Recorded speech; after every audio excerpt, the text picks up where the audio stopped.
devrais le faire pareil. Tu te réveilles? Non. C'est toi qui te réveilles. Non, mais Greg est carrément sous une capuche. Oh, on ne peut pas. Ah, moi, je viens de me réveiller à l'instant. Hein. Heureusement qu'on a notre chauffeur, hein, qu'on a Nicolas, hein, qui nous a fait le trajet. On est parti à quelle heure? À 5 heures. Et là, on arrive à Barcelone, les petits. Voilà. Moi aussi, j'ai fait une petite sieste. Toi aussi, t'as fait une petite sieste en conduisant? J'ai conduit toute seule. Et alors, c'était bien? Ouais, nickel. Bien posé là. Ouais, on est mal barré. Allez, direction Barcelone. Bonne vidéo. Nicolas, il y a longtemps qu'on n'était pas là. Hein? Ah ouais. Un an, Hein? et un jour. Et un jour. Greg, Fab, vous allez découvrir les digues de Barcelone? Ouais. On espère qu'elle soit chaude. Hein. Ah là là, ça y est, de suite, j'ai froid, je suis fatigué. Je suis obligé de lui passer ma veste. toi. Toute la vie de Fabrice se résume à ça. J'ai froid, je suis fatigué. En tout cas, pour l'instant, on a beau temps. Il n'y a pas du tout de vagues. On a une mer plate. La dernière fois qu'on a dit ça, on s'est fait On des s'est- conseils.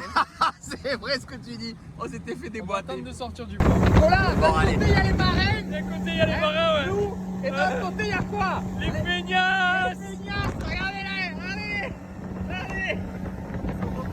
Ils dorment dans le bateau pendant que nous on navigue. Une honte. Allez. Le problème de Barcelone, c'est qu'une rivière se jette au sud de Barcelone. Elle s'appelle El Llobregat.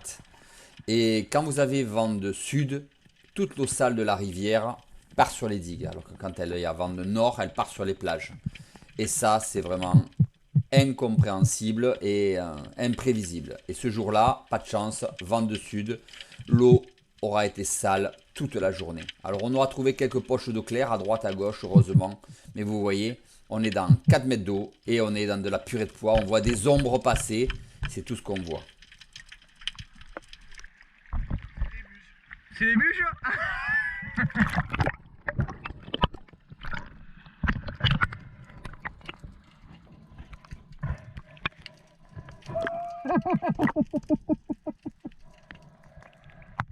En fait, c'est pas des bûches, c'est des sous-marins.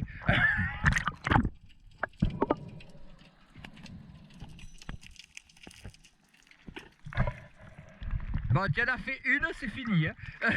C'est une par personne. Hein.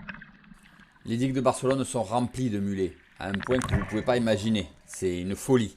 Donc, on en tire une pour les chats par personne et c'est tout, ça suffit largement. Mais il faut s'approcher doucement à la surface parce que c'est le seul endroit où on arrive à voir de l'eau très claire, de façon à pouvoir surprendre sards, loups, tassergales, barracuda. Vous allez voir tout ça lors de cette vidéo, mais c'est compliqué. Honnêtement, c'est compliqué et c'est surtout compliqué pour les images parce que j'ai des difficultés à pouvoir filmer dans ces conditions-là. Vous avez vu le petit loup passer, vous voyez les sards au loin. Voilà, il faut être patient, tranquille. Les mulets, alors à foison bien sûr. Et on reste comme ça en surface, à l'agachon, en attendant et en entendant le bruit des avions qui passent au-dessus de nous. Puisqu'on se trouve au droit de l'aéroport de Barcelone. Vous allez voir, je lève les yeux. Et voilà. Il faut donc trouver des poches d'eau claire, il y en a par moment, hein, suivant les mouvements d'eau de la rivière. On arrive à trouver des poches plus ou moins claires. Et quand on les trouve, il faut y rester et il faut essayer de pouvoir faire le poisson. Mais vous verrez, elles se déplacent en fait. Vous ne pouvez pas les trouver non-stop, quoi. Elle va être là, vous redescendez 3 minutes après, l'eau sale est de nouveau là. Et vous ne savez pas où est passée la poche. C'est comme ça, c'est compliqué. Donc on appelle dès qu'on y tombe dessus. Et on regarde bien sûr les bandes de mulets. Et on cherche bien sûr d'autres prédateurs. Parce que les mulets ne nous intéressent pas. On cherche des prédateurs. Oh, un joli loup qui passe. Et hop, on le prend. Voilà. Il faut être opportuniste. Et prendre les poissons quand ils se présentent. Alors c'est des jolis loups pour la Méditerranée. C'est pas des énormes poissons. Mais ils feront toujours plaisir sur le barbecue. Hein, moi je vous le dis.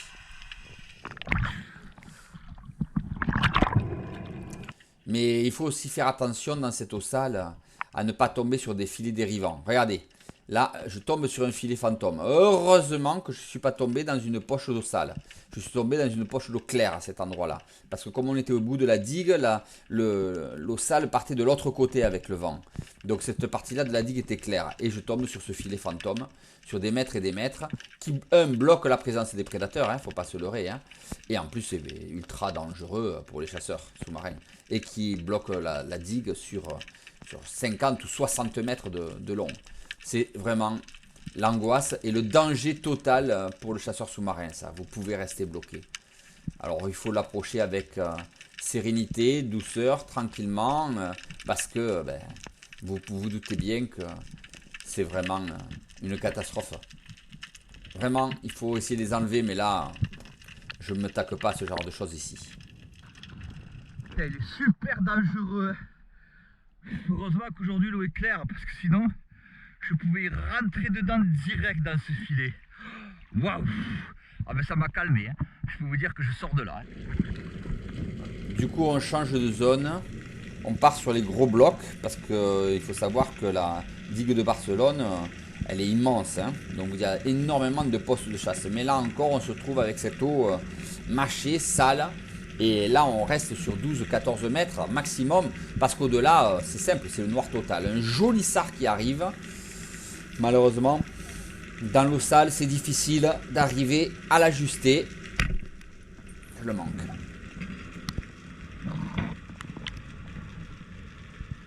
J'ai un gros sard de plus d'1 kilo qui arrive, je le tire, je le manque. Un peu plus loin, je vais garder cette séquence pour vous montrer le comportement de la mange. Vous voyez, quand la mange commence à descendre comme ça, c'est que les prédateurs arrivent. Vous voyez comme elle se regroupe, elle descend, elle a déjà détecté le poisson. Et voilà, premier denti. Bon, il n'est pas gros. Donc je me dis, bon, allez, est-ce que j'ajuste mon fusil? Deuxième denti qui rentre. Oh, c'est des dentis qui font 1 kilo maximum. Troisième denti. Bon, non, je me positionne quand même, mais je laisse tomber.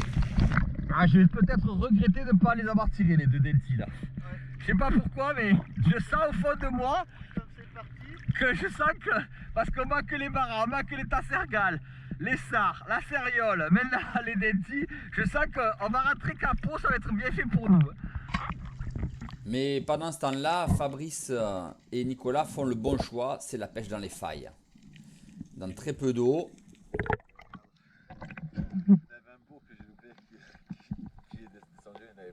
Ouais, dans ce faille, ouais, elle était blindée. Là, je commence à voir le plat en bas. D'accord. Mais limite dans le sale. Les failles sont blindées de sards. Mais quand on dit blindé, vous ne pouvez pas imaginer à quel point. C'est vraiment blindé de poissons. Il y a des centaines de sards à l'intérieur des failles. Dans ces petites failles étroites, là, on se dirait, mais purée, mais comment ils font? Mais en fait, les sards sont là. Ils se regroupent parce qu'ils sont totalement protégés par ces failles étroites où les prédateurs ne peuvent pas pénétrer. Et du coup, ils sont là en banc. Vous les voyez, hein, ça navigue de partout. Rien que dans cette faille, il y a peut-être 100 poissons. Donc il faut les choisir. Alors c'est pas évident, hein. Le tir est pas facile. Sortir le poisson est compliqué. Il faut arriver à choisir lequel. Voilà, c'est pas une pêche qu'on croit simple, hein. Elle est compliquée. Mais par contre, c'est sûr que c'est l'anti-capot. Quand vous venez à Barcelone, si vous faites ces failles étroites, vous êtes sûr d'arriver à faire quelques beaux sards. On va voir quelques exemples. Donc, vous voyez, il longe la faille tout le long à la recherche du poisson le plus intéressant. Il se positionne. Voilà, il a vu sa proie. Elle sort. Ah, celle-là, elle est sortie un peu vite. Dommage. Là, il était arrivé au fond. Vous voyez, au fond, c'est de la purée de pois. Et donc, il remonte la faille. Maintenant qu'il a repéré la globalité des poissons, en se disant, il y aura bien un poisson. Et vous voyez, il longe la faille. Ils ont peur quand ils montent. Ils se regroupent. Et là, il choisit son poisson. Voilà, et il le prend. Et il sort son poisson dans l'apnée.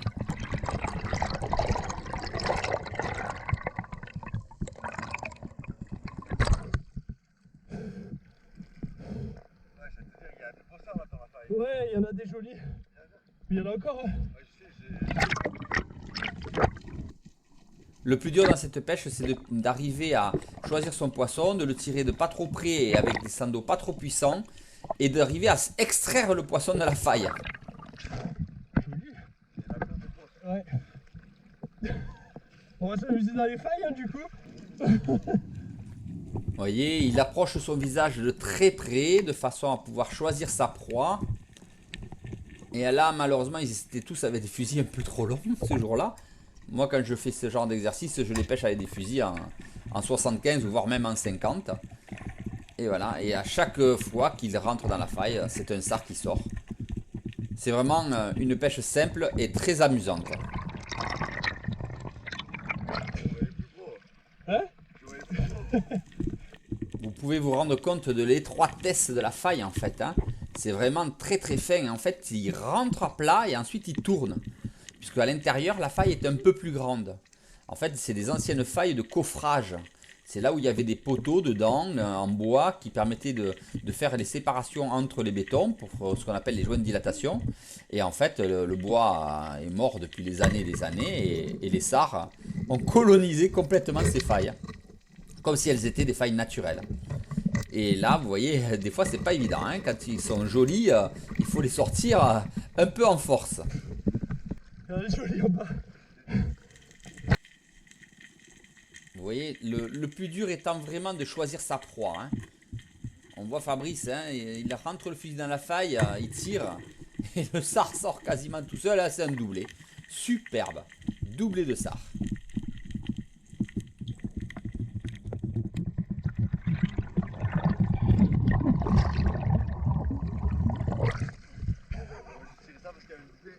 Il y en a un gros qui est descendu, un gros, mais il est allé dans ta tâche pourrie là.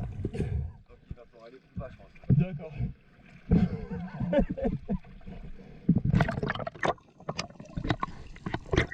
Vous vous rendez compte un peu que si on veut vraiment faire du sard, on peut faire des pêches extraordinaires. Hein. On peut vite sortir 30, 40 poissons de ce genre de faille. Hein. Il faut savoir se limiter, bien sûr. Hein. Faire quelques-uns, une bonne dizaine de sards. On est 4, hein, donc c'est pas non plus extraordinaire. Et voilà, et on s'arrête. Parce que sinon, on peut sortir avec 50 ou 60 ou 100 sards de ce genre d'action. Donc, et après, ça sert à quoi? À rien, c'est trop.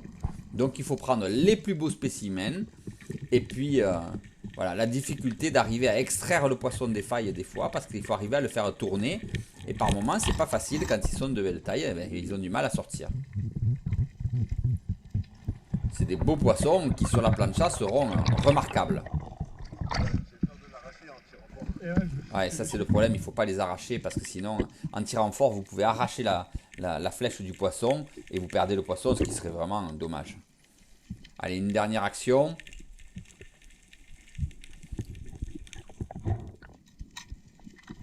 Et voilà, le tir est fait. Vigilant dans l'extraction du poisson. Et encore un beau sard. Joli. J'attendais qu'il tourne. Et tu vas dans leur direction. On croise très souvent les dauphins sur Barcelone. Là, tu vas derrière.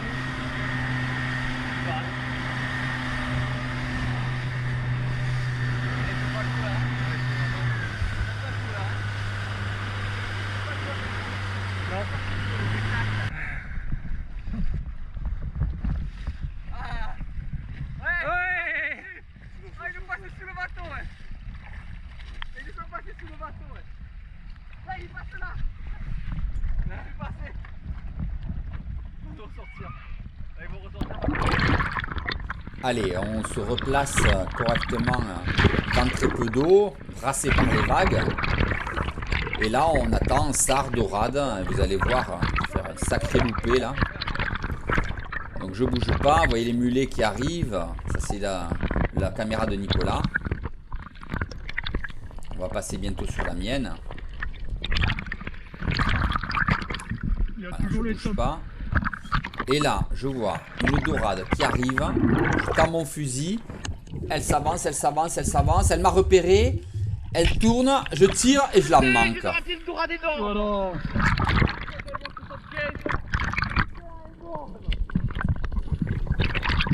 C'est toujours rageux de manquer un poisson comme ça.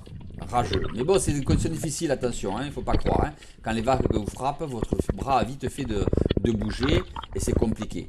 Voilà, il faut arriver à faire des indiennes au travers des blocs pour pouvoir arriver à trouver le poisson. Et surtout, là encore, on cherche des failles, il y en a partout. Hein, et on cherche les sards à l'intérieur des failles. Il y a plein de blocs comme ça posés partout avec d'énormes failles. Et entre les failles, ben, c'est le royaume des sards. Alors ce jour-là, il n'y en avait pas trop sur celle-là de blocs. Mais par contre, des fois, ils sont gros. Vous allez voir, je m'approche de la faille. Je vais les voir. Souvent dans les failles noires et étroites. Vous l'avez vu au fond là-bas, glisser? Malheureusement, je n'ai pas le tir. Mais je sors un beau papé. Un gros poisson qui fait plaisir. Ah, quand même. Pas trop tôt, hein.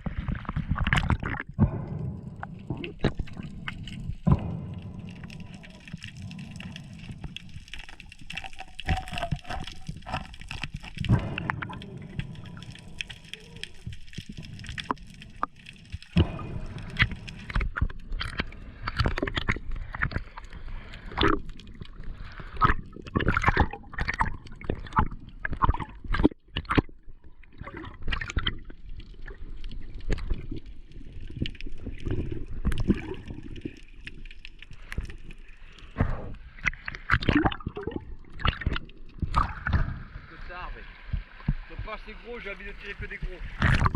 J'ai résisté jusque-là au mulet. Je n'ai pu passer des centaines devant mon fusil.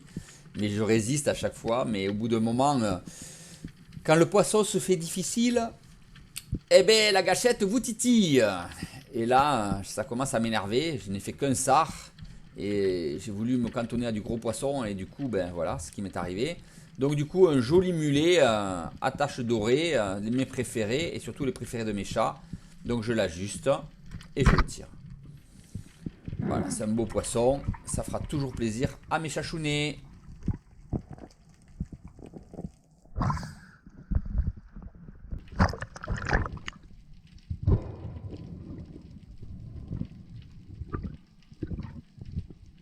Et vous n'oubliez pas, une fois que vous avez ramené votre poisson à vous, délicatement pour pas qu'il se déchire, hein, pour ne pas perdre le poisson. Hein. Donc on le remonte doucement, on le saisit et on le tue immédiatement. Une fois qu'il est bien immobilisé, on prend son couteau et on le tue de suite hein, pour ne pas le laisser souffrir.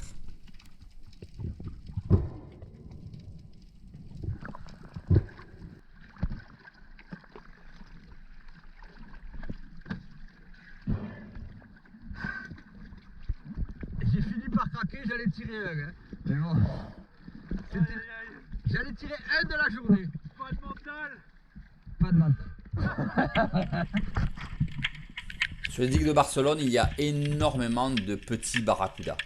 C'est des barracudas ficelles. Hein. Ils font quoi? Ils font 400 grammes, 500 grammes. Les plus beaux font 1 kg. Mais il y en a énormément. Donc, je vous laisse les images parce que c'est toujours joli de voir ces prédateurs en action. Voilà, mais bon, c'est trop petit pour être tiré malheureusement. Et vous voyez, quand je vous dis qu'il y en a beaucoup, il y en a beaucoup. Je vous ai laissé volontairement les images. Regardez, on remonte à l'intérieur du banc. On les a en contre-jour. Toujours l'espoir d'avoir une céréole qui les chasse pour les manger. Hein.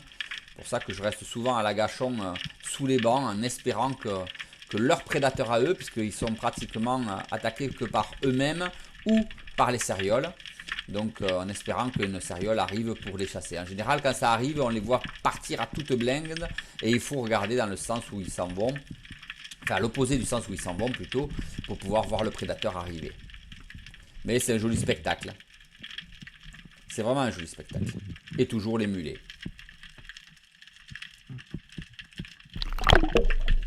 Un autre prédateur des barracudas, c'est le tassergal. Et là, on voit Fabrice qui se bat avec un petit tassergal qu'il a tiré. Un poisson très puissant. Vraiment.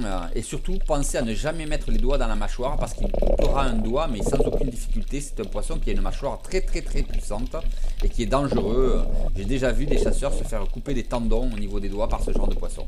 Ne jamais mettre la main dans la gueule. Ça fait un marbré.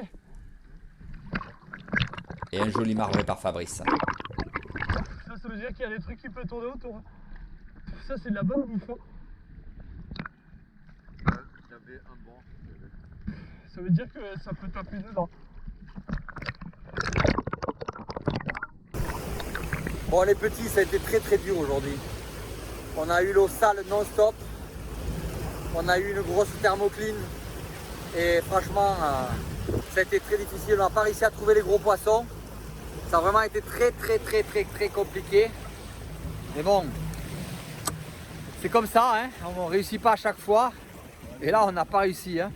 Mais par contre, nos amis se sont mis en mode compétition. Et vous savez ce que ça veut dire en mode compétition? Je vais vous montrer. Alors comme je disais, c'était difficile quand même. Hein. Vous avez souffert?